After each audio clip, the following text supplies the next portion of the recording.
চলতি মাসের শুরুতে নেপালের কয়েক দশকের ইতিহাসে সবচেয়ে প্রাণঘাতী বিক্ষোভের ঘটনা ঘটে। রাজধানী কাঠমান্ডু সহ দেশটির বিভিন্ন শহরে বিক্ষোভকারীদের সঙ্গে আইনশৃঙ্খলা রক্ষা বাহিনীর সদস্যদের ব্যাপক সংঘর্ষ হয়। এতে হতাহত হন অনেকে।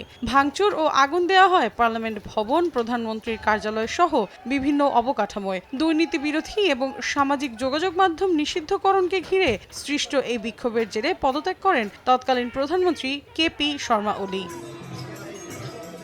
এবার গণ অভ্যুত্থানের ৩ সপ্তাহ পর প্রথমবার জনসমক্ষে হাজির হলেন নেপালের সাবেক এই প্রধানমন্ত্রী। স্থানীয় সময় শনিবার ভক্তপুরের এক ভাষণে ওলি বলেন, দেশকে সাংবিধানিক মূলধারায় ফিরিয়ে আনার পাশাপাশি শান্তি ও সুশাসন প্রতিষ্ঠা করা হবে। তার দাবি, সুশীলা কার্কির নেতৃত্বাধীন অন্তর্বর্তী সরকার জনগণের ভোটে নয় বরং সাংবিধানিক বিধান লঙ্ঘন করে গঠিত হয়েছে।